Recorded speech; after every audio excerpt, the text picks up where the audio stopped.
अब विभिन्न परमाणु मॉडल है, तो सबसे पहले तो हमको पता है किसने दिया है, जॉन डाल्टन ने। क्लियर है, जॉन डाल्टन ने देखो 1803 में दे दिया था, 100 साल पहले, दूसरा वाले आने से पहले 100 साल। उसके बाद 100 साल बाद किसने दिया, जे थॉमसन ने, जिसने पहले किसके खोज की, इलेक्ट्रॉन के। तो लॉजिकल दिख रहा होगा कि यहाँ इलेक्ट्रॉन पहले खोजा गया होगा। आ गया समझ में, इसको भी पूछा जा सकता है। तो जॉन डाल्टन, जे थॉमसन, फिर रदरफोर्ड ने किया, फिर नील्स बोर ने, और फिर एरविन श्रोडिंगर। इसको पहले याद रखना पड़ेगा कि कौन सा मॉडल पहले आया। पहला काम तो यही है, फिर डिटेल करेंगे। तो पहला प्रश्न यही बनेगा, बेसिक इसमें से भी प्रश्न बनेगा, 90% यही है। क्रम पूछ सकता है और किसने किसको दिया, ज्यादा डीप में नहीं जाएगा वो, इतना बेसिक नॉलेज आपको रहना चाहिए। तो ठोस गोला मॉडल, प्लम पुडिंग मॉडल। ठोस गोला मॉडल क्या है कि शुरू में जॉन डाल्टन ने क्या बोला था उसको कि ठोस परमाणु है, क्योंकि बाहर से देखोगे तो ऐसा लगता है ना परमाणु ठोस ठोस ही होगा, ठोस ठोस को अरेंज करके क्या बनाया होगा, पदार्थों का निर्माण। लॉजिकल सोचोगे तो ऐसा आता है। तो यही ठोस गोला मॉडल किसने दिया था, जॉन डाल्टन। तो पहला ठोस गोला, दूसरा प्लम पुडिंग, नाभिकी मॉडल, ग्रही मॉडल, क्वांटम मॉडल। इसको याद रखना है, ठोस गोला पुड़ी। आप देखोगे तो ठोस गोला पुड़ी कहाँ है, नाभिक में। तो ठोस गोला पुड़ी नाभि में, नाभिक में, नाभिक मतलब सेंटर, नाभिक मतलब सेंटर। तो ऐसे याद रखेंगे, ठोस पुड़ी, ठोस गोला पुड़ी, ठोस गोला पुड़ी कहाँ है, नाभिक में, पुड़ी नाभिक में, ठोस गोला पुड़ी नाभिक में। जेकर चारों नाभिक है मतलब चारों ओर का लगे ही ग्रह चक्कर। क्लियर है, इसको ऐसे इमेजिन करो कि आप सूर्य को देखोगे तो ऐसा लाल लाल दिखता है, कैसे दिखता है, लाल लाल ये। और बाहर से गोला तो नहीं दिखता, दूर से देखोगे तो ऐसा लगता है कि ये पुड़ी है। ये क्या है, पुड़ी। ठोस गोला पुड़ी है ये, ठोस गोला पुड़ी नाभिक में। क्लियर है, और इसके चारों ओर कौन लगा रहा है चक्कर, ग्रह। ग्रह कौन, ग्रह क्या लगाते हैं, टम टम। ठीक है, टम टम क्या लगा रहे हैं, चक्कर। ग्रह टम टम चक्कर लगा रहे हैं। तो ये ठोस गोला पुड़ी नाभिक में है, ऐसे याद रखेंगे, ठोस गोला पुड़ी कहाँ है, नाभिक में, जिसका ग्रह चारों ओर क्या लगा रहे हैं, टम टम चक्कर लगा रहे हैं। तो ठोस गोला मॉडल हो जाएगा, फिर pudding model, plum pudding model, फिर नाभिकी मॉडल और ग्रही मॉडल, और लास्ट में क्या आएगा, क्वांटम मॉडल। इतना हो जाएगा। अब हमको याद रखना है ठोस गोला को डाल्टन से। तो कोई भी ठोस को आप आवाज बजाओगे तो कैसा बजता है, टन टन। और जो आवाज खोखला है तो वो थोथा चना बाजेगा ना, इसे बोलते हैं ना, तो फत फुत फुत बाजी। ठीक है, और जो है टन टन बाजी। तो ठोस है वो क्या बजता है, टन टन, ठोस बजेगा टन टन। इसलिए घंटी बनाते समय कभी भी उसको एकदम ठोस रखना पड़ता है, नहीं तो आवाज ही नहीं आएगा। उसके बाद क्या है, J Thomson. Plum pudding model में क्या आ जाएगा, जे थॉमसन। तो प्लम पुडिंग, पुडिंग पुड़ी, पुड़ी किसके लिए है, सन के लिए। पुड़ी का कर लिए बनाए थे मम्मी है, सन के लिए, तो थॉमसन। क्लियर है, में नाम तो वही आएगा, थॉमसन। इसके बाद क्या है, नाभिकी मॉडल। तो नारद जी हमने पढ़ लिया है पहले से। तो नारद जी मतलब रदरफोर्ड ने नाभिकी मॉडल दिया था, नाभिक की खोज की थी। क्लियर है, ग्रही मॉडल, यहाँ बोर है। ग्रही मॉडल को कैसे याद करोगे, ग्रह है नील्स बोर। इसका ट्रिक कैसे बनाया था यार,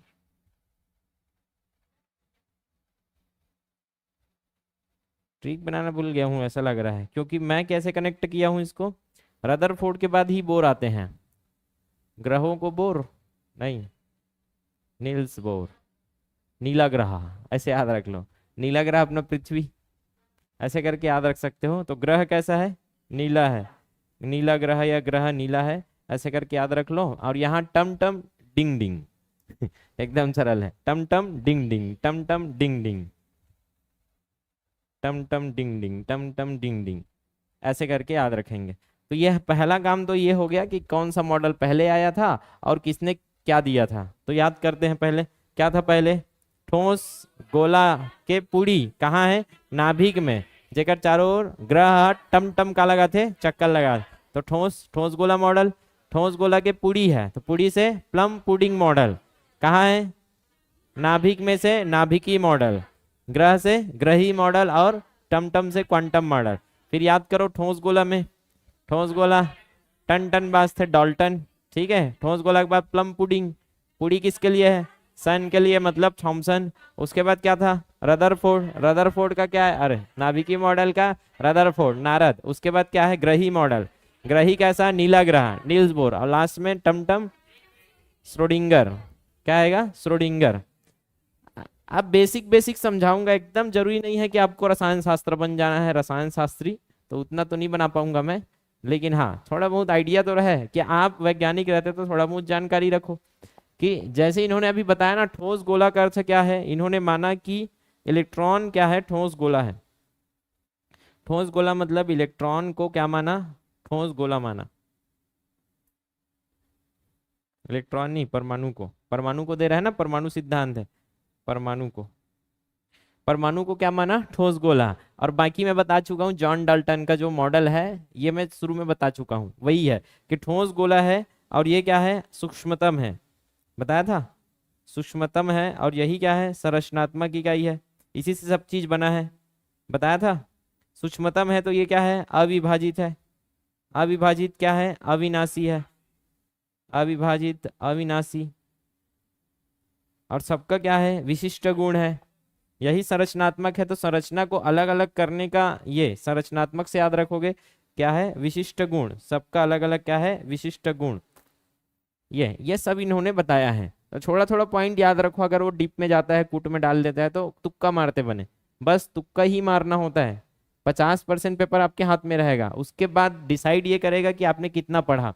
ज्यादा पढ़े हो तो तुक्का सही लगेगा, कम पढ़े हो तो तुक्का गलत लगेगा। तो ठोस गोला, परमाणु को ठोस गोला, सूक्ष्मतम, संरचनात्मक इकाई, अविभाज्य, अविनाशी और विशिष्ट गुण रखते हैं, ऐसा कहना था। लेकिन 100 साल तक यही है, कोई मतलब ढंग से उस समय ध्यान नहीं दे रहा है। उस समय कहाँ विज्ञान था, धीरे धीरे 1900 आया था, बहुत कुछ खोज हुआ। और जे थॉमसन ने क्या किया, प्लम पुडिंग मॉडल दिया। प्लम पुडिंग एक प्रकार का केक है, आप सर्च करोगे ना प्लम पुडिंग, तो प्लम पुडिंग क्या मिलेगा आपको, केक मिलेगा। जैसे अपन केक बनाते हैं और बीच में कतरी दिखता है, कतरी डाले रहते हैं, वैसे ही है प्लम पुडिंग, कि बीच बीच में ना कतरी जैसा उसमें रहेगा। कहने का मतलब इनका था कि आप जो प्लम पुडिंग बनाओगे, प्लम पुडिंग एक खाद्य पदार्थ है केक जैसा, कि ये हो गया आपका केक, ये केक है। और यहाँ क्या है आपका, इलेक्ट्रॉन, ये मैं जो बनाया वो क्या है, इलेक्ट्रॉन है। तो जो केक बनाया हूं ना, ये केक है धनावेशित। केक क्या उसने माना, केक जैसा है धनावेशित, मतलब परमाणु को ये बता रहा है ना भाई, परमाणु ऐसा है कि परमाणु पूरा क्या है, धनावेशित। उस धनावेशित केक जैसे परमाणु में बीच बीच में क्या है, इलेक्ट्रॉन वितरित है, इलेक्ट्रॉन क्या है, वितरित है। ऐसे मतलब ऐसे ऐसे डब्बा में गड़े हैं, ऐसा टाइप का, कतरी जैसे गड़ा रहता है वैसा टाइप का, क्लियर है। तो इनका लगभग वहां तक पहुंच रहे धीरे धीरे, इनका मानना था स्थिर है, इलेक्ट्रॉन चक्कर चक्कर लगा रहा है, ऐसा नहीं। अब नॉर्मल धातु को देखोगे तो इन्होंने ठोस मान लिया, लगता ही ये ठोस है। और आप क्योंकि सूक्ष्मदर्शी वगैरह ऐसा बना नहीं है कि हम अंदर में जाके देख सके कि कुछ गति है क्या है, और नॉर्मल देखोगे तो कुछ लगता है क्या इसमें कुछ गति हो रहा होगा, नहीं, आप इमेजिन नहीं कर पाओगे उतना। एक इंसानी दिमाग अगर ऊपर से देखेगा तो नहीं बोलेगा कि इलेक्ट्रॉन गति कर रहा है, लेकिन आप इसके परमाणु लेवल में जाओगे तो इलेक्ट्रॉन अभी भी इसमें क्या है, सब इलेक्ट्रॉन गतिमान है, कितना सोच पाओगे यार। तो इन्होंने बोला कि हाँ इलेक्ट्रॉन तो है एक ऋणावेशित कण, और इन्होंने, थॉमसन ने ही तो खोज किया था, यही कतरी का खोज किसने किया है, कतरी मतलब इलेक्ट्रॉन, थॉमसन ने। तो बताया कि यहाँ केक तो है, पर केक ही परमाणु है जिसको धनावेशित माना, और धनावेशित जितना है उतना ही चार्ज बराबर क्या होगा आपका, इलेक्ट्रॉन होगा, जो कि उसमें वितरित है, क्लियर है। तो ये प्लम पुडिंग मॉडल ये था। और साथ में ये भी बताया होगा कि जितना प्रोटॉन प्लस है उतना क्या होगा, इलेक्ट्रॉन माइनस, मतलब ये क्या होते हैं, संतुलित होते हैं, उदासीन होते हैं। ये लॉजिक आप लगा सकते हो, आ गया समझ में। तो ये कहना था, ज्यादा कुछ नहीं। अब नारद मुनि ने क्या बोला, नारद मुनि नाभिकीय मॉडल, नाभिकीय मॉडल में क्या आया, रदरफोर्ड। तो रदरफोर्ड ने क्या किया भैया, एक क्या लिया अपना, एकदम पतला सा स्वर्ण पत्र लिया, सोने का पत्र। क्या होता है सोने का, जैसे आप कागज लेते हो वैसे ही कागज किसका लिया है, वो सोने का कागज है, ऐसा पकड़ सकते हो, एकदम पतला सा। अब कागज से भी पतला हुआ होगा, मुझे नहीं लगता है कितना है, हमको एग्जैक्ट याद नहीं रखना है, मोटाई वोटाई, लेकिन हाँ पतला तो है। अब होगा क्या, ये बहुत पतला है, यहां से हम लोग क्या बौछार करेंगे, अल्फा कण। क्या बौछार करेंगे, अल्फा कण। अब अल्फा कण को पहले समझना पड़ेगा, अल्फा कण का मैं ला लिया हूँ, लिखने की जरूरत नहीं है, क्योंकि जो फैक्ट में ज़्यादा इंपॉर्टेंट नहीं है उसको मैं नहीं लिख के नहीं समझाऊंगा। अब इसमें आपको क्या करना है, कंपेरिजन याद रखना है। तो मैं थोड़ा से जो जो इम्पोर्टेंट है उसी को लिख देता हूँ, बाकी तो पढ़ लेंगे। तो अल्फा कण सुने हो क्या होता है? अल्फा, अल्फा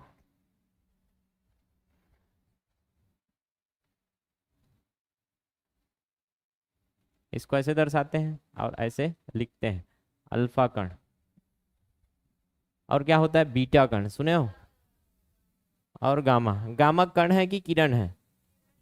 किरण है, स्पेक्ट्रम में पढ़े थे, याद करो। बीटा कण इसको लिखते हैं ऐसे है, बीटा। ये तो अल्फा कण और बीटा कण। अल्फा कण क्या है भैया? अल्फा, अल्फा से याद रखना हल्का। हल्का है तो हिली हिली, हल्का है तो क्या करेगा वो? हिली हिली। तो ऐसे याद रखेंगे हम लोग अल्फा। ये हो गया अल्फा। अल्फा है तो हल्का है, हल्का है तो हिली हिली। हिली हिली मतलब ये क्या है? हीलियम से बना है। हल्का है तो हिली, और हिली हिली से याद आ जाएगा आपको हीलियम। सर हीलियम है तो हीलियम बोल देते ना, अल्फा क्यों बोला? प्योर हीलियम नहीं है, हीलियम का नाभिक है ये। क्या ये? हीलियम नाभिक। चलो बताओ अब, हीलियम परमाणु क्रमांक क्या होता है? हीलियम नाभिक। हीलियम नाभिक को क्या बोला जाता है आपका? क्या बोला जाता है? अल्फा कण। तो हीलियम नाभिक बनाते हैं पहले, तो ये हीलियम नाभिक बनाऊंगा तो उसमें दो है क्या? दो प्रोटॉन होगा, दो न्यूट्रॉन होगा, ये उसका नाभिक हो गया। जितना प्रोटॉन उतना क्या होता है? इलेक्ट्रॉन। तो मैं बाहर में बना देता हूं दो इलेक्ट्रॉन।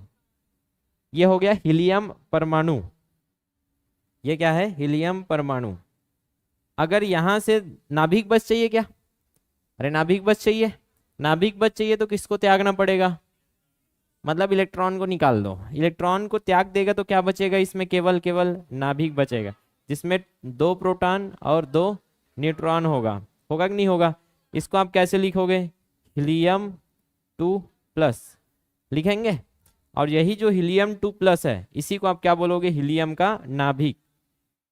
क्यों बोलेंगे? क्योंकि नाभिक बस तो बचा, और यही कहलाता है अल्फा कण।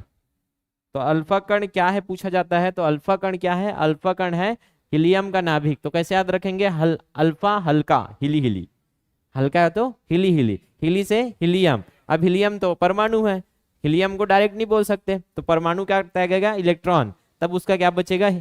नाभिक। तो हीलियम 2+ को ही क्या बोलते हैं? क्या बोलते हैं? अल्फा कण।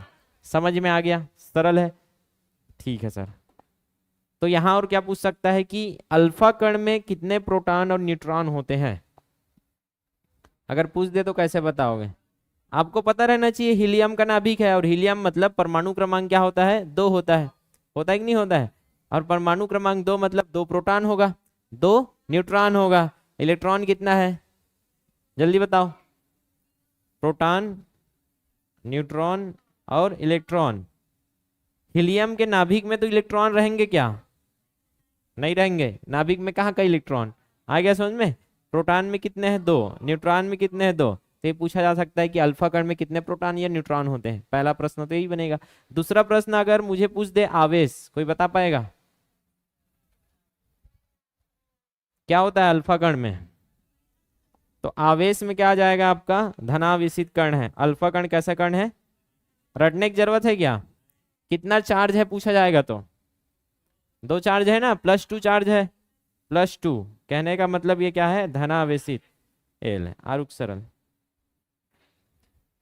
धनावेशित बनेगा।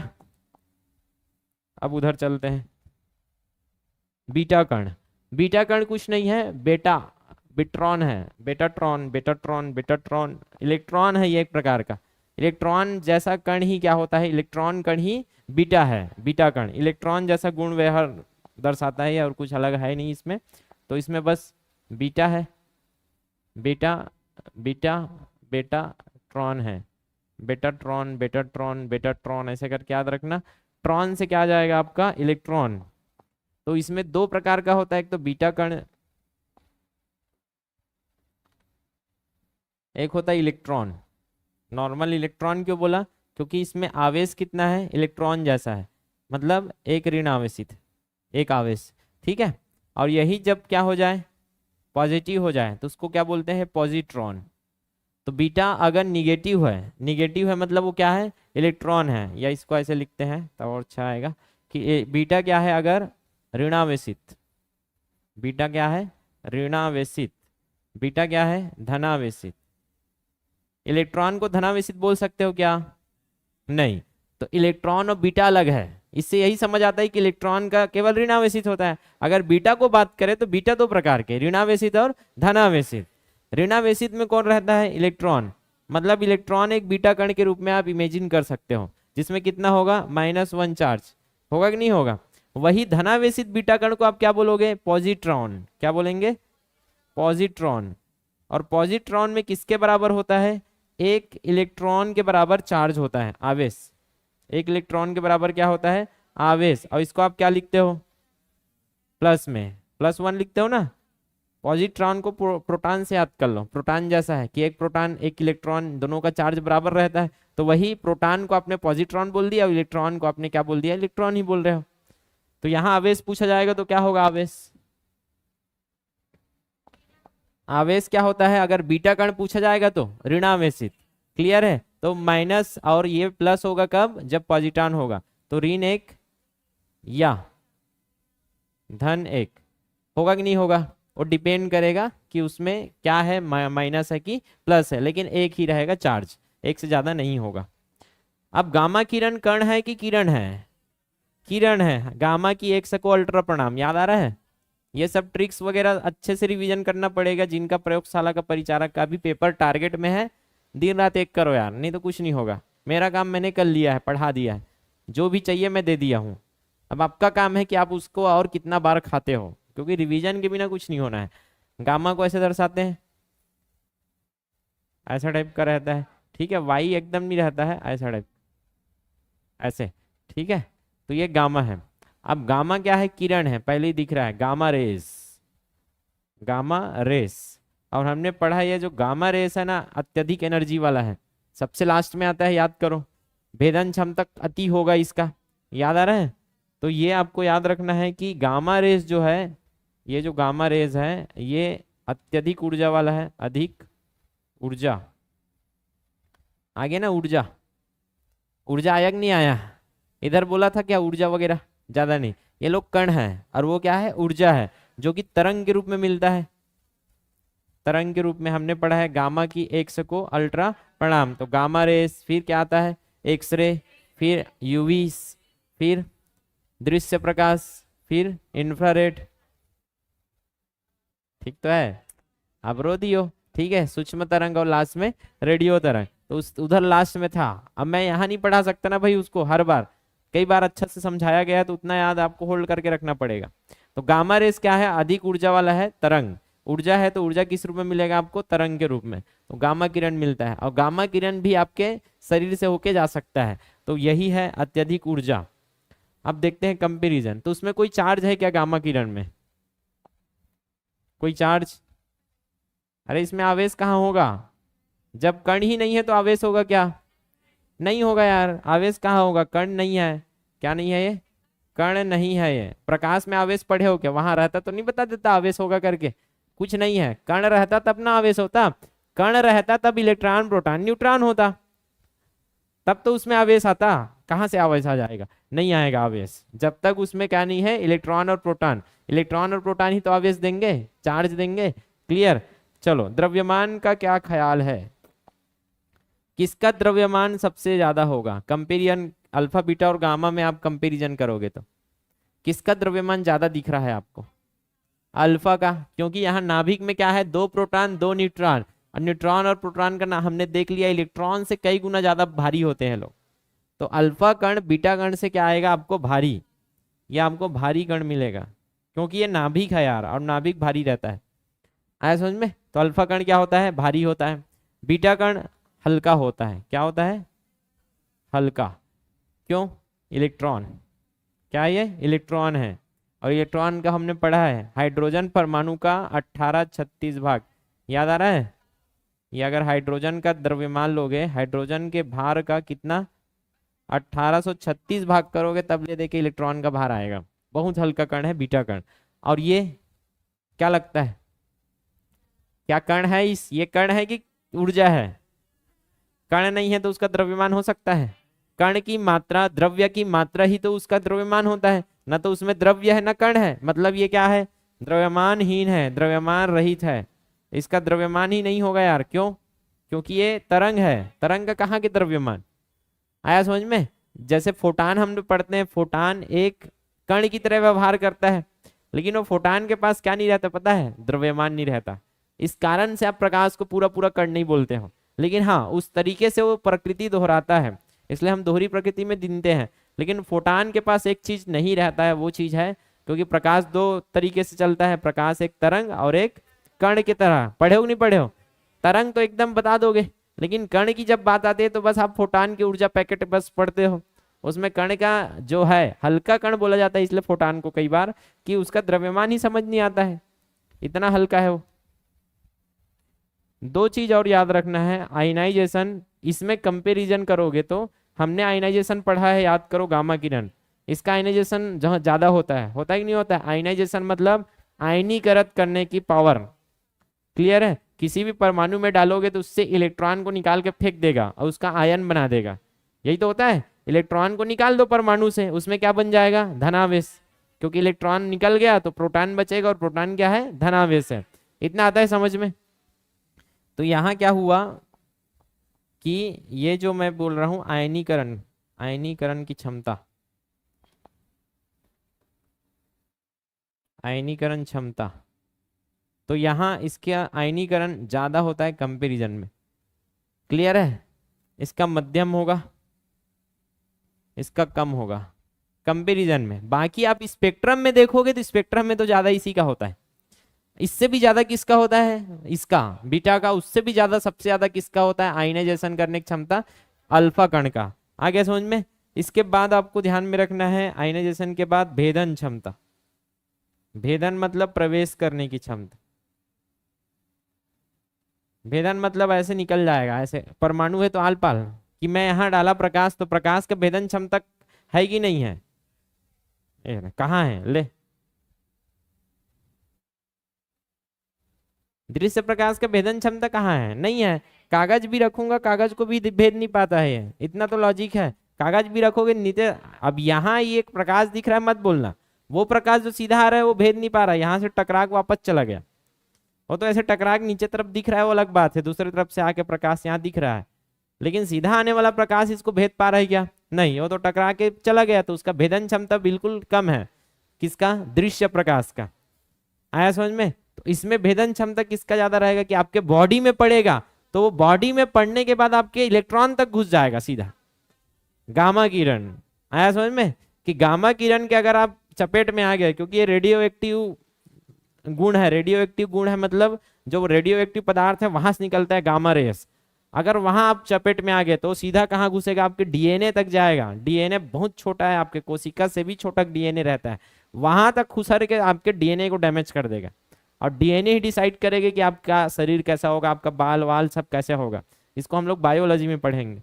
और डीएनए खत्म मतलब आप खत्म, मतलब आप म्यूटेट हो जाओगे। म्यूटेट मतलब आपका नाक कान टेरगा पिच का हो जाएगा, पूछी निकल जाएगा, कुछ भी हो सकता है यार, खतरनाक है ये चीज, कि कहीं भी कुछ भी हो सकता है यार, गाल में से दांत निकल रही, मतलब कुछ भी हो सकता है, आप इमेजिन भी नहीं कर पाओगे। ये केस है, मतलब वीडियो वगैरह देखे होंगे आप, हिरोशिमा नागासाकी में ना, इतना डरावना वीडियो है, सब खतरनाक।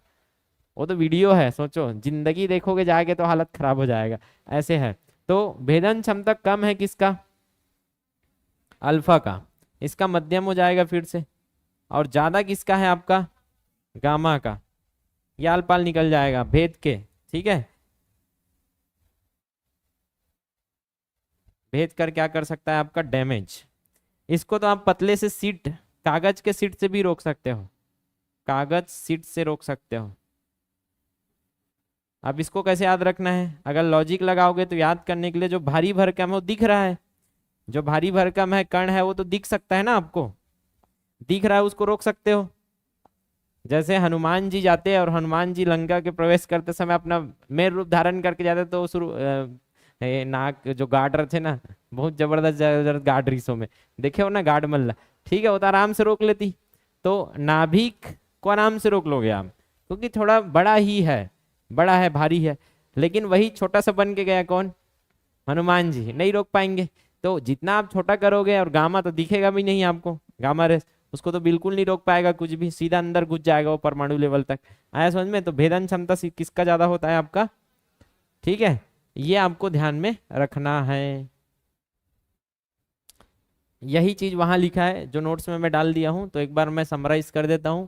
ये देखो यहाँ क्या लिखा है, प्रकृति हीलियम नाभिक है, तो मैं इसको याद करने का ट्रिक बता दिया, अल्फा हल्का, हीली हीली, हीली हीली से हीलियम का नाभिक है। अब हीलियम के नाभिक में 2 प्रोटॉन और क्या होंगे, 2 न्यूट्रॉन होंगे। बीटा कण में 2 प्रकार मिलेगा, निगेटिव है तो इलेक्ट्रॉन, पॉजिटिव है तो पॉजिट्रॉन। और गामा किरण क्या है, तरंग है, जिसको फोटान के रूप में आप इमेजिन कर सकते हो, क्योंकि प्रकाश तरंग क्या है, एक फोटान है। आवेश +2 होगा क्योंकि 2 प्रोटॉन है, इसमें एक इलेक्ट्रॉन या एक प्लस -1 या +1 हो सकता है, जिसको बीटा माइनस या बीटा प्लस बोलोगे। यहाँ कोई आवेश नहीं रहेगा क्योंकि कण नहीं है, जहां इलेक्ट्रॉन प्रोटॉन नहीं है वहां आवेश नहीं हो सकता। द्रव्यमान क्या है इसका, भारी, क्योंकि 2 प्रोटॉन 2 न्यूट्रॉन 2 2 क्या हो जाएगा, 4 हो जाएगा। लेकिन इलेक्ट्रॉन क्या है, बहुत हल्का है, इसका खुद का द्रव्यमान ही बहुत कम होता है, जो कि हाइड्रोजन का क्या होता है, 1/18/36। इसका द्रव्यमान होगा क्या किरण का, वो तो ऊर्जा है, कण ही नहीं है वो, कण का मात्रा ही तो द्रव्य की मात्रा ही तो द्रव्यमान नहीं हो सकता है।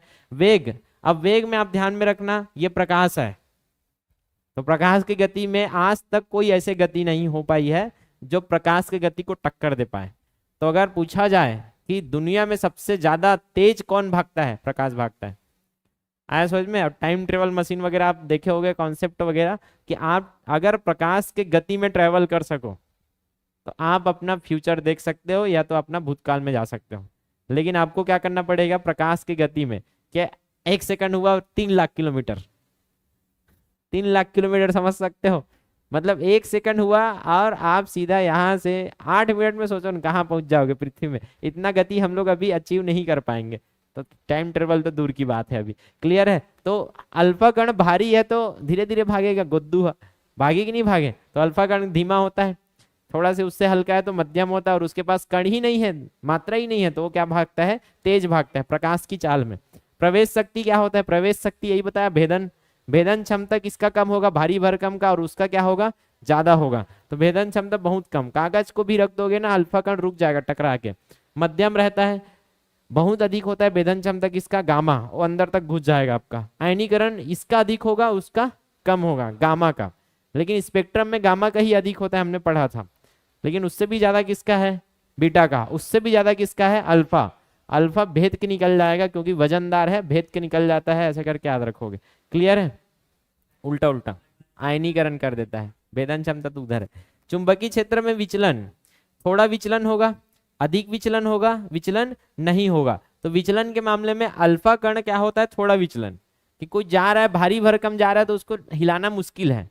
क्लियर है? वो ज्यादा विचलन नहीं मारेगा। हल्का है तो एक कण खिंचबेते में हाल जाही, ऐसे करके याद रखना। तो अल्फा कण भारी है तो विचलन नहीं होता है, बीटा कण का अधिक विचलन होता है क्योंकि वो क्या है, हल्का है, एक कण ऐसे कर बेता टस मस हो जाए। लेकिन यहाँ विचलन ही नहीं होगा, ना तो इसके पास आवेश है ना इसके पास कण है।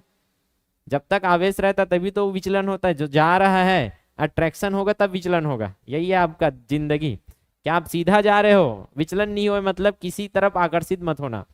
जिस टाइम आकर्षित हुए मतलब विचलित हो जाओगे मार्ग से, तो ऐसे जाना। अगर इसमें चार्ज आ जाए, चार्ज है पॉजिटिव और निगेटिव, तो निगेटिव चार्ज है तो जिस दिन ये अपने आप को पुरुष और महिला समझेगा विद्यार्थी, उस दिन पुरुष महिला की ओर और महिला पुरुष की ओर आकर्षित हो जाएगा। और जो अपने आप को विद्यार्थी समझता है उसका रॉकेट सीधा साइंस से, क्लियर है, टारगेट में हिट करता है। तो अपने आप को अभी विद्यार्थी समझना, पुरुष महिला 25 साल 30 साल जॉब लगने के बाद बनना। आया समझ में? नहीं तो आकर्षित हो जाओगे इधर उधर। तो सीधा निकलना है आपको अभी धाए से, और इधर उधर विचलित हुए मतलब नहीं नहीं हो पाएगा फिर तो। क्लियर है? उदाहरण के लिए यूरेनियम रेडियम का अगर क्षय होता है तो वहां से क्या निकलता है, अल्फा कण। अल्फा कण मतलब छोटा छोटा क्या मिलता है आपको, कण ऐसा मिल जाएगा जो कि हीलियम के नाभिक के बराबर होता है। तो 2 प्रोटॉन और 2 न्यूट्रॉन निकल जाता है यहाँ से। अब 2 प्रोटॉन और 2 न्यूट्रॉन निकलता है तो हम कंपेयर कर लिए हैं कि ये तो हीलियम का नाभिक है, और वही क्या होता है, अल्फा कण नाम दे दिया उसी को। कार्बन 14 का क्षय होता है तो क्या निकलता है, बीटा कण। और कोबाल्ट 60 का उत्सर्जन से निकलता है। बस पढ़ के रखना है, ऐसा सब रटना नहीं होता है। लेकिन बाजी पढ़ के रखेंगे तो क्या होता है, हाँ ये देखे ऐसा लागत है, ये हो सकते हैं, तुक्का मार के आ जाते हैं। क्लियर है, भगवान भी देख रहे हैं, सही करते हैं वो। क्लियर है, उसके लिए ज्यादा टेंशन नहीं लेने का। तो यही अल्फा कण के लिए मैं इतना रामझाम किया। अब अल्फा कण क्या है मैं पूछूंगा तो क्या है, आयनाइजेशन ज्यादा था, भेदन क्षमता कम था, भारी भरकम था, भेद नहीं पाता है। क्लियर है। तीसरा चीज ये पॉजिटिव है क्या। अब एक इमेजिन करो, आप जानते हो ना कि कैसे बना है, यहाँ इमेजिन करो, एक दिख रहा है क्या, यहाँ क्या दिख रहा है, परमाणु। यहाँ नाभिक दिख रहा है, लाल लाल नाभिक, देखो यहाँ क्या क्या है नाभिक में, प्रोटॉन और न्यूट्रॉन, और पूरा आउट साइड क्या है, इलेक्ट्रॉन, जिसमें कौन चक्कर लगा रहा है, आपका इलेक्ट्रॉन लगा रहा है। यहाँ नाभिक में पूरा धनावेशित केंद्रित है, पूरा लगभग देखा जाए तो इलेक्ट्रॉन बहुत हल्का है जो घूम रहा है। पूरा पदार्थ का जो द्रव्यमान है लगभग कहाँ केंद्रित रहता है, नाभिक में। हल्का कण जो इलेक्ट्रॉन है वो घूम रहा है। अब ऐसे इमेजिन करो पूरा बहुत सारा क्या है, यहाँ बहुत सारा परमाणु दिख रहा है, 1 2 3, इमेजिन कर ले हो, कर ले हो कि नहीं कर ले हो। अब यहां से मैंने क्या छोड़ा, अल्फा कण। तो हमारे पास तो नाभिक बहुत छोटा छोटा है, ज्यादातर अल्फा कण बीच से निकल जाएंगे क्या, क्यों निकलेंगे, क्योंकि बाकी समय जो इलेक्ट्रॉन है वो तो घूम रहा है। ऐसा तो नहीं है कि हर बार इलेक्ट्रॉन टकरा जाएगा, इलेक्ट्रॉन बहुत छोटा चीज है, नाभिक बहुत बड़ा चीज है। सीधा नाभिक का अल्फा कण सीधा निकल जाता है, ये सोना का सीट है, सीधा निकल गया, बहुत सारे अल्फा कण तो बाहर निकल गया सीधा। इससे क्या समझ आया इनको, और बाप रे, नारद मुनि का कहाँ थे, मतलब रदरफोर्ड कहाँ थे। अरे अधिकतर तो इसमें खाली जगह होगा, खाली जगह होगा तभी तो बाहर निकल रहा है। और कुछ 100 में से एक आध जो गलती से किससे टकराया, नाभिक से। अब नाभिक क्या है बताओगे कुछ, नाभिक से टकरा के वापस आया, फिर सोचना मैं छोड़ा था पॉजिटिव आवेश, अल्फा कण क्या है आपका पॉजिटिव, अल्फा कण 2+, याद आ रहा है, 2 प्रोटॉन है, छोड़ा वापस आया, कुछ ही आया। अरे कुछ तो ऐसा है जो यहाँ पॉजिटिव भी है कि नहीं है, तभी तो पॉजिटिव से टकरा के पॉजिटिव आएगा ना, नहीं तो खत्म कर देता, निगेटिव रहता तो पॉजिटिव निगेटिव से टकरा के उसको खत्म कर देगा, बराबर हो जाएगा। लेकिन पॉजिटिव पॉजिटिव से खत्म नहीं होता है, पॉजिटिव टकरा के वापस आ जाएगा। तो कुछ ही कण क्या है, कुछ ही कण वापस आए, मतलब इनने सोचा यहाँ कुछ तो धनावेशित कण भी मौजूद है। और वही धनावेशित कण को नाभिक में किसने बताया था, रदरफोर्ड ने। धनावेशित कण को किसने बताया था, धनावेशित कण को गोल्डस्टीन ने। याद आ रहा है क्या, धनावेशित कण के बारे में गोल्डस्टीन ने बताया, लेकिन वही धनावेशित कण नाभिक में है, परमाणु के नाभिक में है, इसने किसने बताया ना, रदरफोर्ड ने। कब बनाया, जब ये बताया कि कुछ कुछ ही आ रहे हैं वापस, क्योंकि अल्फा कण पॉजिटिव है और टकरा के वापस आ रहा है, मतलब 100% वहां क्या है, पॉजिटिव आवेश है। ये निष्कर्ष है और कुछ नहीं। तो बस वह निष्कर्ष मैं लिख दिया हूं कि जब यहां से आप क्या छोड़ोगे, अल्फा कण, तो अल्फा कण क्या होता है, हीलियम 2+, होता है कि नहीं होता है, हीलियम का क्या होता है, नाभिक। तो देखो ज्यादातर क्या हो रहा है, सीधा निकल गया, मतलब इन्होंने बोला परमाणु का लगभग आधे से ज्यादा हिस्सा, ज्यादातर हिस्सा क्या होता है, रिक्त होता है। ज्यादातर हिस्सा क्या होता है, रिक्त, मतलब सर परमाणु का जितना भी भाग है पूरा उसके केंद्र पर निहित होता है, बाकी जो भाग है वो क्या होता है, रिक्त होता है। क्लियर है। तो यहाँ कुछ डाइवर्ट भी होंगे, क्यों डाइवर्ट होंगे, अब ये कण है, कुछ ऐसे सीधा निकल गए आइट साइड से, कुछ तो सीधा आएंगे टकरा के, और कुछ यहाँ टकराएंगे तो ऐसे भी भागेंगे, तो कुछ कण इधर उधर भागे, मतलब ज्यादातर कण तो सीधा निकले हैं, मतलब परमाणु का अधिकतर हिस्सा क्या है आपका, खाली है, रिक्त है। और उसमें एकदम पॉइंट छोटा सा केंद्र भाग है जहां से टकराक वापस आ रहा है, तो वो ठोस है, उसमें द्रव्यमान निहित है, और उसमें कौन सा आवेश रहेगा, टकराक वापस आ रहा है, अल्फा पॉजिटिव है, तो वो भी क्या है, पॉजिटिव है। ये सब किसने बताया है, रदरफोर्ड ने। अब इसको रटने की जरूरत नहीं है, अगर मैं जो समझाया हूँ समझे हो तो। वही चीज को मैं यहाँ समराइज कर दिया हूँ कि अल्फा कण हीलियम का नाभिक बौछार किया कहा, पतले स्वर्ण पत्र में, किसने किया, नारद, नाभिक की खोज करते हुए रदरफोर्ड ने। तो अधिकांश कण क्या हो गया, पार हो गया। परमाणु का अधिकांश भाग, इससे क्या होता है कि पार कब होगा, जब खाली है। तो अधिकांश भाग क्या है, रिक्त है, जिसमें इलेक्ट्रॉन क्या करते हैं, आपका चक्कर करते हैं। आया समझ में, तो इलेक्ट्रॉन चक्कर मार रहे हैं। आप सोलो सर खाली है तो चिपक जाना चाहिए, नहीं चिपक रहा है, क्यों नहीं चिपक रहा है, ऐसे होना चाहिए ना कि कहीं खाली है तो आप कोच कोच ले भर सकते हो चपक चपक के, लेकिन यहाँ खाली है, मतलब खाली क्यों नहीं दिख रहा है आपको। एक तो पहली बात याद करो, मैं कौवा वाला उदाहरण दिया था आपको कि आप कहाँ कहाँ खड़े हो, ऐसे टंकी में चढ़े हो, या आप चढ़े हो बहुत ऊपर में हो, ठीक है, और दूर में क्या है आपका, बहुत सारे कौवा कौवा कौवा कौवा कौवा कौवा कौवा कौवा कौवा कौवा कौवा कौवा कौवा कौवा कौवा कौवा कौवा कौवा। ठीक, अब यहां से आप देखोगे तो क्या ये कौवा के बीच में रिक्त स्थान आपको दिखेगा?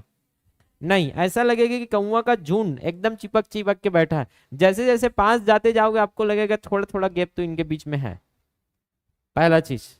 ठीक है, दूसरा चीज सर, अगर इनके बीच में रिक्त स्थान है तो जब इनको हम लोग ऐसे दबाने का प्रयास करते हैं, ये दे चपकाते नहीं है, चपकाना चाहिए ना, ये रिक्त है तो क्यों नहीं? क्योंकि ये electron electron electron electron electron है और इलेक्ट्रॉन के पास आवेश है, और इलेक्ट्रॉन आवेश है या फिर कोई भी दो आवेश जिसका आवेश अलग अलग है, उसको कितना भी दबाओ यार, चुंबक पकड़े हो कि नीचे पकड़े हो, एन और एन को कितना भी दबाओ, क्या पास में आएंगे? नहीं, इसलिए वो दूर दूर में है। क्लियर है? तो दूर दूर में हमको क्यों नहीं दिखता? क्योंकि हम उसको देख नहीं पाते। अगर देखोगे तो देख सकते हो, आके पास में जाओ और देख लो। पास में कैसे जाओगे? सूक्ष्मदर्शी से। हम लोग दूर से ही देखते हैं क्योंकि एकदम अंदर में जाना पड़ेगा हमको देखने के लिए, पहला चीज। दूसरा चीज, रिक्त स्थान है तो पास में क्यों नहीं आता? क्योंकि उसके बीच में क्या है? आवेश, जो कि उसको एकदम अरेंज करके रखा है। क्लियर है? समझ में आ गया? बाकी इतना तो लॉजिकल है, जो कि लॉजिक नहीं लगता है, शुरू बार में बताना पड़ता है। तो ये समझ में आ गया कि नहीं आया? जिसमें क्या है? इलेक्ट्रॉन है, ज्यादातर रिक्त स्थान। अब बहुत छोटा सा भाग क्या है? कुछ अल्फा कण क्या आया? वापस आया। अल्फा कण क्या है? पॉजिटिव है, पॉजिटिव से ही टकरा के वापस आएगा। तो अल्फा कण पॉजिटिव है, पॉजिटिव से टकरा के क्या आया? वापस आया। मतलब परमाणु के छोटा ठोस केंद्र मिलेगा, जो कि क्या होगा? धनावेश होगा। इसी को उन्होंने क्या नाम दिया? परमाणु का द्रव्यमान यही केंद्रित है, और इसी को नाभिक का नाम दिया। तो नाभिक की खोज हम लोग क्या पढ़ते थे? नारद। नाभिक की खोज रदरफोर्ड ने किया, और नाभिक में धनावेश की खोज भी रदरफोर्ड ने ही किया। आया कि नहीं आया? लेकिन धनावेश की खोज किसने किया है? गोल्डस्टीन। कैसे भुला जाता होगा? समझ में आता है अंदर? फिर सौर मंडल से तुलना कर दिया। लॉजिकल है यार कि अब ग्रह के नाभिक में क्या है? मतलब परमाणु के केंद्र में क्या है? नाभिक है, जो कि पॉजिटिव है। इसके चारों ओर इलेक्ट्रॉन क्या लगा रहे हैं? चक्कर। तो इन्होंने बता दिया सीधा, जैसे ग्रह है, सूर्य के चारों चक्कर लगाते हैं, वैसे इलेक्ट्रॉन क्या कर रहा है? नाभिक के चारों ओर क्या कर रहे हैं? चक्कर लगा रहे हैं। तो सौर मंडल से तुलना किया, जैसे ग्रह सूर्य का चक्कर, वैसे ही इलेक्ट्रॉन नाभिक का चक्कर लगाते हैं, और संतुलित है आपका प्रोटॉन और इलेक्ट्रॉन। ये तो शुरू से ही बता रहे हैं सब। आया कि नहीं आया समझ में? यही चीज नील बोर्स भी बोलेगा कि ग्रहों के समान। तो याद रखना, कभी कभी नील बोर भी आंसर में लिया जाता है कि ग्रहों से तुलना किसने किया था? तो नील बोर ने भी किया था। तो यहां तक आ गया रदरफोर्ड का कैसे है परमाणु मॉडल। सरल है कि नहीं है? रटोगे तो कठिन है, समझोगे तो सरल है। अब आपको समझना ही है, क्योंकि पेपर में जाके एमसीक्यू डील करना मतलब समझना है। अब इसके बाद कौन खेलेगा? बोर। क्योंकि हमने पढ़ा है। कैसे पढ़ा है? याद करो, शुरू में क्या था? ठोस गोला के पुड़ी कहाँ है? नाभिक में। ग्रह चारों ओर टमटम चक्कर लगाते हैं। तो जैसे ही आप क्या पढ़ोगे? नाभिकी मॉडल, उसके बाद क्या आता है? ग्रही मॉडल। तो ग्रही मॉडल में ग्रह पूछा जाएगा, तो अगर दो ऑप्शन है आपके पास, दो ऑप्शन है तो क्या है? जैसे किसने परमाणु और नाभिक, परमाणु में नाभिक और इलेक्ट्रॉन की तुलना ग्रहों से की? नील बोर्स ने की रदरफोर्ड ने? बेस्ट ऑप्शन क्या होगा? दोनों आ गया तो ग्रही मॉडल बोल दिया है। मुझे लगता है ग्रही मॉडल के हिसाब से नील बोर्स को ज्यादा इंपॉर्टेंस देगा। क्लियर है?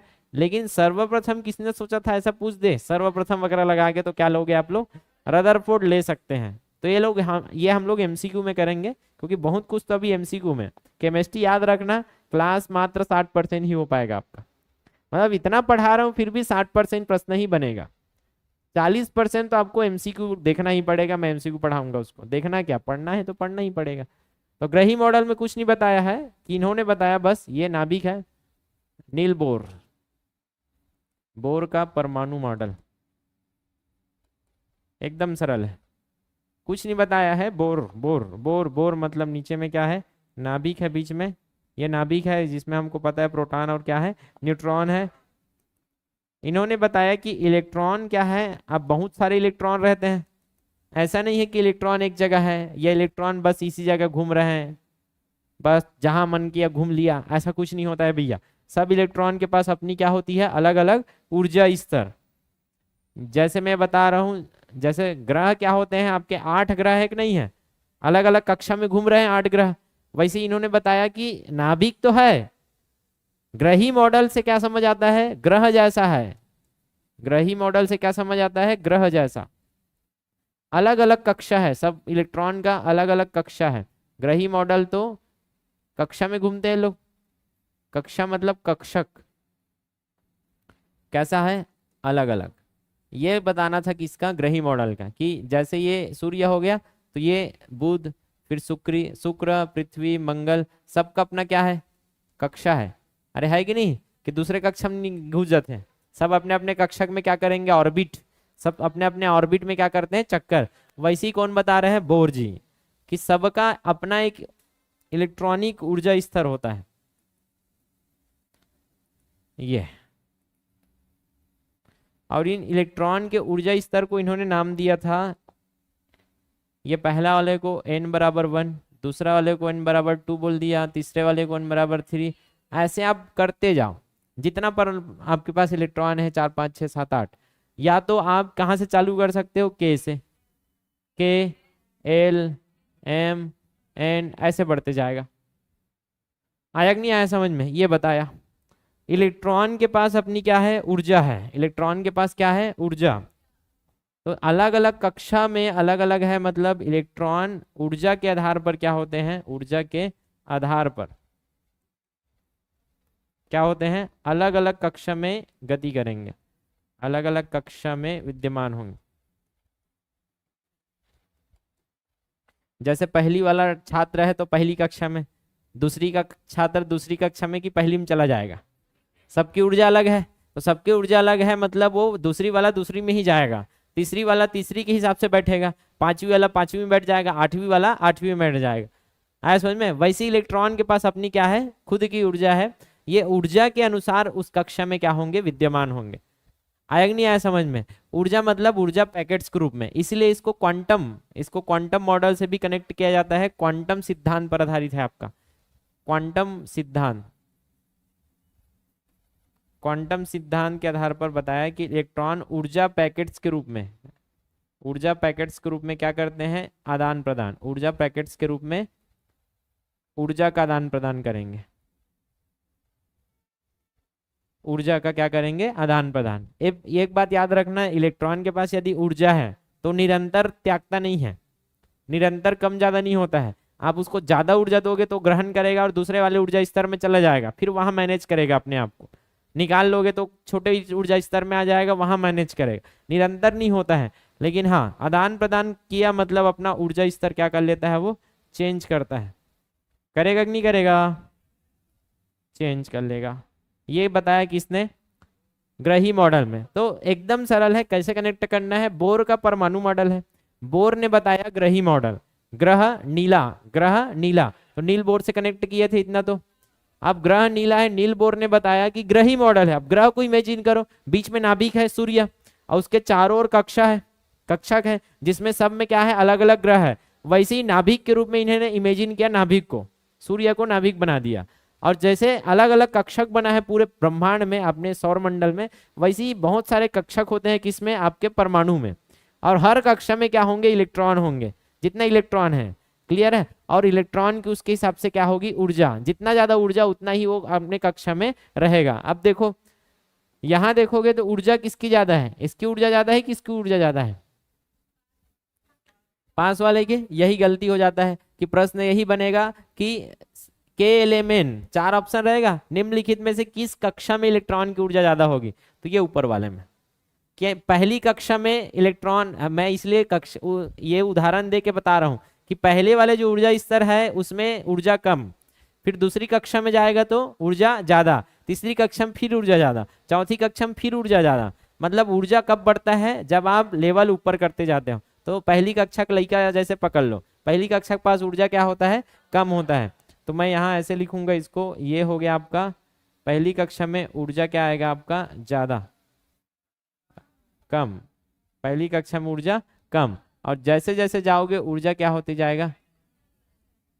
तो अगर इलेक्ट्रॉन को ऊर्जा दोगे, अगर एन के वाला इलेक्ट्रॉन है, इसमें इलेक्ट्रॉन घूम रहा है, 2 ही इलेक्ट्रॉन घूम सकते हैं एक कक्षक में, याद रखना, अभी ये और क्लियर होगा।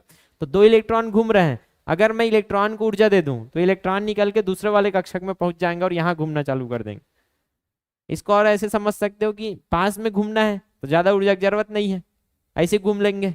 दूर में घूमना है तो ज्यादा ऊर्जा लगेगा, और दूर जाना है तो और ज्यादा ऊर्जा, और दूर जाना है तो और ज्यादा ऊर्जा, और एक समय आएगा जब वो प्रोटॉन के चंगुल से बाहर निकल जाएगा। या वही तो पढ़ते हो कि इलेक्ट्रॉन को आप ज्यादा ऊर्जा देते रहो देते रहो देते रहो, एक समय ऐसा आएगा इतना ऊर्जा देने के बाद कि इलेक्ट्रॉन अपनी कक्षा को छोड़ देता है, कूदत कूदत जही नहीं जाए। और ये कक्षा कैसे डिपेंड करेगा, उसके प्रोटॉन के शक्ति के ऊपर। प्रोटॉन जितना पावरफुल है उतना वो खींच पाएगा, तो इलेक्ट्रॉन उस प्रोटॉन उसको खींच के रखता है, मत जा रहे होती रहे। अब इलेक्ट्रॉन को ऊर्जा दे दिया, दूसरे में पहुंच गए हो, फिर तीसरे में, और कॉलेज तक आते आते हो, कॉलेज के बाद माता पिता कंट्रोल से बाहर होता ही नहीं होता है। जब तक वो कक्षा में है, मतलब कक्षा में है, तब तक ठीक है, 12वीं कक्षा तक। जैसे ही 12वीं कक्षा के बाद गोल्लर बना, मतलब गोल्लर और गोल्लरी मन फिर कंट्रोल से बाहर, गुपचुप खा थे तो पर्यावरण पार्क जा थे, तो पर्यावरण पार्क जा हो तो मुड़ी काला खोल के जाओ ना, क्या जरूरत है बांध के जाना। मतलब गलत कर रहे हो आप, तभी तो आप चेहरा छुपा रहे हो। जिस दिन आपको चेहरा छुपाना ना पड़े उस दिन समझ जाना कि आप सही काम कर रहे हो, ठोक कर बोल सको ऐसा काम कर रहे हो। क्लियर है। और जिस दिन आपको ऐसा काम करना पड़े जहाँ झूठ बोलना पड़ रहा है, चेहरा छुपाना पड़ रहा है, वो काम नहीं करना चाहिए आपको, समय नहीं आया है उसका। और जिस काम को आप ठोक कर बता सकते हो कि हाँ जा का कर, देख देख दिखा, क्लियर है, ऐसा ठोक के बोल सकते हो ना, मतलब वहां आप करो उसको, उससे आपको रिटर्न मिलेगा। ये है ग्रही मॉडल, और लॉजिकल सब कनेक्ट कर दिया हूं मैं। क्लियर है कि पहली कक्षा में ऊर्जा कम, और जैसे जैसे कक्षा बढ़ाओगे ऊर्जा जाते जाएगा, मतलब इलेक्ट्रॉन ऊर्जा लेकर दूसरे कक्षा तीसरी कक्षा में पहुंच सकता है। क्लियर है। जिसके पास ऊर्जा नहीं है, घर में बैठा हो, पहली कक्षा में घूमता रहेगा, फैल होता रहेगा। आ रहा है समझ में। तो यही है आपका ग्रही मॉडल। किसका है? नील बोर्स का। ऊर्जा स्तर को पूरा समझा दिया। अब यही आप देखोगे तो यही चल रहा है पूरा अभी, पूरे मतलब का में परमाणु हम लोग जो पढ़ते हैं ना, लगभग यही सब पढ़ते हैं। ऊर्जा स्तर मतलब इससे और ज्यादा कुछ एडवांस हमको नहीं बताया गया, यही सही मान लिया गया है और यही सही है। सब एक्सपेरिमेंट से क्या हो गया है, प्रूफ हो चुका है। बनेगा कि नहीं बनेगा? तो मैं यहाँ और लिख दिया हूँ एक एक चीज को कि आपको ये मिलेगा। मैं बोला हूँ आप लोग एक काम किया करो कि आपको कुछ नया मिले तो कहाँ क्वांटम में जहाँ भी जगह मिल रहा है अपने नोट्स में ले लेना, लेकिन हाँ कुछ तो जगह बचेगा आपके लिए, समय बचेगा। तो वही है बोर का परमाणु मॉडल में बताया, के एल एम एन लिख सकते हो या 1 2 3 4, के cell L cell M cell लेने दो। पॉजिटिव चार्ज कहाँ रहता है? नाभिक में। और ये सेल में सब क्या रहेंगे? इलेक्ट्रॉन रहेंगे। रहेंगे कि नहीं रहेंगे? निम्न ऊर्जा स्तर, और ये क्या होगा? उच्च ऊर्जा। नाभिक से आप दूर जाते जाओगे ऊर्जा स्तर क्या होते जाता है? बढ़ते जाता है, ऐसे भी बोल सकते हो। तो क्वांटम सिद्धांत, तो क्वांटम सिद्धांत पर आधारित है। ऊर्जा पैकेट्स के रूप में इलेक्ट्रॉन द्वारा क्या होता है? शोषित होता है या ठीक है उत्सर्जित होगा। इलेक्ट्रॉन निरंतर ऊर्जा आदान प्रदान नहीं करते रहते हैं। इलेक्ट्रॉन हमेशा ऐसा नहीं है कि जैसे आगी लिए आग, आग हमेशा इलेक्ट्रॉन ऊर्जा छोड़ते रहता है तब तो उसमें मिलता है। इलेक्ट्रॉन कंटिन्यूअस ऐसा ऊर्जा फेंकेगा या अवशोषण करेगा, ऐसा कुछ नहीं है।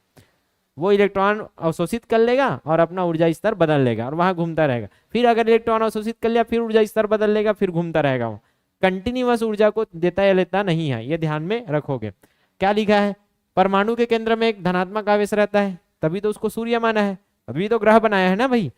परमाणु का संपूर्ण द्रव्यमान कहाँ रहता है? नाभिक में। जैसे एक सौर मंडल देखोगे, सौर मंडल का 99.9% द्रव्यमान किसका है? सूर्य का। मतलब ग्रह तो कुछ नहीं है। अब ग्रह इतना बड़ा बड़ा है, सोचो इतना भारी भरकम हम खड़े हैं, वो कुछ नहीं है सूर्य के मुकाबले।